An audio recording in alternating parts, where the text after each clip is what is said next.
الرحمن الرحیم قل اللہم مالک الملک تؤتی الملک من تشاء وتنزع الملک ممن تشاء وتعز من تشاء وتذل من تشاء بیدک الخیر انک علی کل شیء قدیر تولج اللیل فی النہار وتولج النہار فی اللیل وتخرج الحی من المیت وتخرج المیت من الحی وترزق من تشاء بغیر حساب۔ سورہ آل عمران آیت نمبر 26 اور 27 تلاوت کرنے کا شرف حاصل کیا۔ ترجمہ و تفسیر سماعت فرمائیں۔ خالق کائنات اپنے حبیب صلی اللہ علیہ وآلہ وسلم سے فرما رہا ہے، قل اللہم مالک الملک، اے محبوب آپ کہیے کہ اے اللہ، اے مالک الملک، تؤتی الملک من تشاء، تو جسے چاہتا ہے بادشاہت عطا فرما دیتا ہے، ملک عطا فرما دیتا ہے، وتنزع الملک ممن تشاء، اور جس سے چاہے چھین لیتا ہے، وتعز من تشاء وتذل من تشاء، تو جسے چاہے عزتیں عطا کرتا ہے اور جسے چاہے ذلت دیتا ہے۔ بیدک الخیر، اور تمام بلائیاں تیرے دست قدرت میں ہے۔ انک علی کل شیء قدیر، بے شک تو ہر چیز پر قادر ہے۔ اس کے شان نزول میں امام فخر الدین رازی رحمۃ اللہ علیہ تفسیر کبیر میں ذکر کرتے ہیں، کہتے ہیں یہاں بادشاہت مراد ہے، ملک مراد ہے، سلطنت مراد ہے۔ کہتے ہیں اس کے شان نزول یہ ہے کہ نبی کریم صلی اللہ علیہ وآلہ وسلم نے جب 10 صحابہ کو حکم دیا کہ 40 ہاتھ آپ نے خندق کھودنی ہے، غزوہ خندق کے موقع پر، غزوہ احزاب کے موقع پر، فرمایا کہ آپ نے 40 ہاتھ خندق کھودنی ہے۔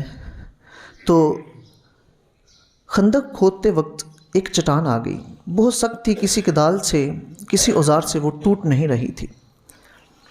تو صحابہ نے حضرت سلیمان فارسی رضی اللہ تعالیٰ عنہ سے عرض کیا کہ رسول اللہ صلی اللہ علیہ وآلہ وسلم کو اس چٹان کے بارے میں بتائیں۔ حضرت سلیمان فارسی رضی اللہ تعالیٰ عنہ نبی پاک صلی اللہ علیہ وسلم کی بارگاہ میں حاضر ہو کے عرض کرتے ہیں، حضور دوران خدائی ایک چٹان آ گئی ہے، بہت سخت ہے، وہ ٹوٹ نہیں رہی۔ تو رسول اللہ صلی اللہ علیہ وسلم خود تشریف لائے، کدال پکڑا اور آپ صلی اللہ علیہ وسلم نے پہلی ضرب ماری اس کے اوپر، تو 1/3 یعنی تیسرا حصہ اس کا ٹوٹ گیا۔ تو رسول اللہ صلی اللہ علیہ وآلہ وسلم نے فرمایا اس سے چنگاریاں نکلیں، روشنی پیدا ہوئی۔ فرمایا کہ اس روشنی میں نے شام کے محلات کو دیکھا ہے اور اس کی کنجیاں مجھے عطا کر دی گئی ہیں، یعنی شام کی فتح کی نوید اور خوشخبری رسول اللہ صلی اللہ علیہ وسلم نے صحابہ کو سنا دی۔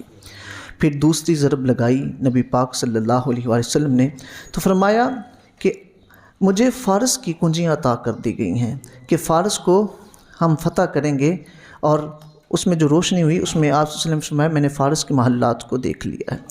جب رسول اللہ صلی اللہ علیہ وسلم نے تیسری ضرب ماری تو وہ پوری چٹان ٹوٹ گئی۔ پہلے میں تیسرا حصہ، پھر تھوڑا سا ٹوٹا، پھر اب جو تیسری ضرب لگائی تو وہ جو باقی تھی چٹان وہ ساری کی ساری ٹوٹ جاتی ہے۔ تو رسول اللہ صلی اللہ علیہ وسلم اس روشنی میں یمن کو دیکھتے ہیں۔ آپ فرماتے ہیں کہ مجھے یمن کی کنجیاں بھی عطا کر دی گئی ہیں، یعنی بشارت دی کہ یمن کو بھی ہم فتح کر لیں گے۔ تو اس وقت رسول اللہ صلی اللہ علیہ وسلم نے ان تینوں ملکوں کی جو ہے وہ فتح کی نوید صحابہ کو سنا دی۔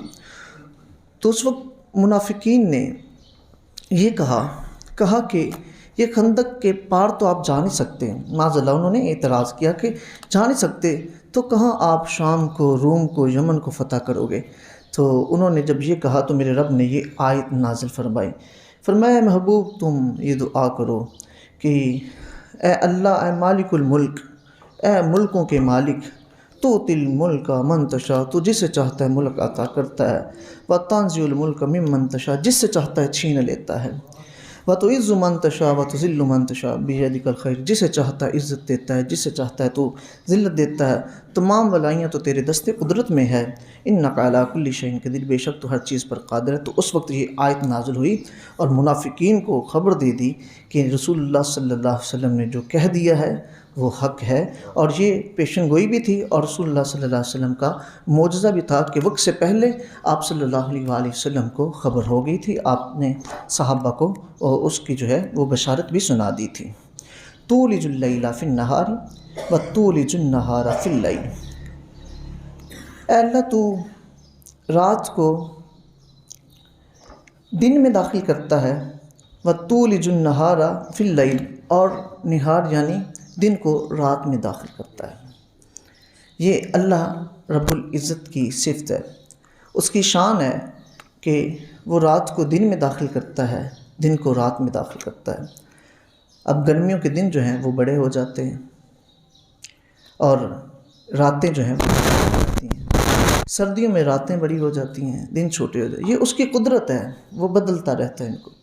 اور قطبین میں 6 ماہ کا دن ہوتا ہے، 6 ماہ کی رات ہوتی ہے، اور بلغاریہ میں صرف 1 گھنٹے بعد، سورج کے غروب ہونے کے 1 گھنٹے بعد جو ہے وہ دن چڑھ جاتا ہے۔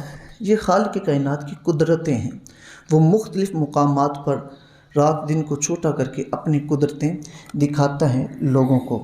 اور خالق کائنات کی صفت جو کہ قرآن مجید سورہ آل عمران آیت نمبر 27 میں ذکر ہوئی، وَتُخْرِجُ الْحَيَّ مِنَ الْمَيِّتِ وَتُخْرِجُ الْمَيِّتَ مِنَ الْحَيِّ، یا اللہ تو زندے کو، وَتُخْرِجُ الْحَيَّ مِنَ الْمَيِّتِ، تو زندے کو مردے سے نکالتا ہے جیسے بیج سے درخت نکلتا ہے۔ اب بیج جو ہے وہ بے جان ہے، درخت جاندار ہے۔ بیج سے میرا رب درخت یعنی مردے سے میرے رب نے زندہ کو نکال دیا۔ انڈا مردہ ہے، اس سے چوزا بچہ نکلتا ہے۔ یہ میرے رب کی شان ہے، اس کی قدرت ہے۔ اب نطفہ جو ہے وہ مردہ ہے، ایک پانی ہے نا، تو اس سے میرا رب انسان پیدا کرتا ہے، بچہ پیدا ہوتا ہے، پھر وہ انسان بنتا ہے، بڑا ہوتا ہے۔ یعنی وہ میرے رب کی قدرت ہے کہ وہ نطفے سے انسان کو پیدا کرتا ہے، اور اس کے معکوس کہ وہ زندے سے مردے کو نکالتا ہے، جیسے انسان سے نطفہ نکلتا ہے اسی طرح پرندے سے انڈا نکلتا ہے۔ یہ اس کی صفت ہے، وہ زندہ سے مردے کو نکالتا ہے، مردہ سے زندہ کو نکالتا ہے۔ وَتَرْزُقُ مَن تَشَاءُ بِغَيْرِ حساب، اور جسے چاہتا ہے بے حساب رزق عطا فرماتا ہے۔ یہ میرے رب کے دست قدرت میں ہے۔ اب یہ جو یہود و نصارہ ہیں اور کفار ہیں، وہ یہ باتیں کرتے تھے کہ بادشاہت جو ہے وہ تو کسی امیر کو ہونی چاہیے، یہ تو معاذ اللہ نبی پاک صلی اللہ علیہ وسلم یتیم ہیں، تو یہ نبی بننے کے معاذ اللہ لائق نہیں تھے، یہ ان کے الفاظ تھے۔ تو خالق کائنات نے یہ ساری پوری بات جو ذکر کی ہے، اس میں آخر میں ذکر فرمایا وَتَرْزُقُ مَن تَشَاءُ بِغَيْرِ حساب، جسے چاہتا ہے بے حساب رزق دیتا ہے۔ اس میں کوئی ضروری نہیں ہے کہ نبی ہے تو اس کو رزق نہیں، یہ خالق کائنات کی عطا ہے، جسے چاہتا ہے وہ عطا کرتا ہے رزق، جسے چاہتا ہے علم عطا فرماتا ہے، جسے چاہتا ہے وہ نبوت عطا فرماتا ہے، اور جسے چاہتا ہے ملک عطا فرماتا ہے۔ یہ اس کے اختیار میں ہے، یہ خالق کائنات کے دست قدرت میں ہے۔ تو خالق کائنات اپنے حبیب صلی اللہ علیہ وآلہ وسلم سے ارشاد فرما رہا ہے کہ یہ منافقین جو بولتے ہیں ان کو یہ فرما دو۔ تو پھر جب یہ آیت نازل ہوئی تو آپ صلی اللہ علیہ وآلہ وسلم کی یہ جو بات تھی کہ 3 ملکوں کی فتح ہوگی، تو اس کی تصدیق اس آیت میں ہو رہی ہے، اور منافقین کو میرا رب جو ہے وہ کہہ رہا ہے کہ آپ جھوٹے ہو، کیونکہ نبی کریم صلی اللہ علیہ وآلہ وسلم کو اللہ تعالیٰ نے ہر شان عطا فرمائی ہے۔ وآخر دعوانا الحمدللہ رب العالمین۔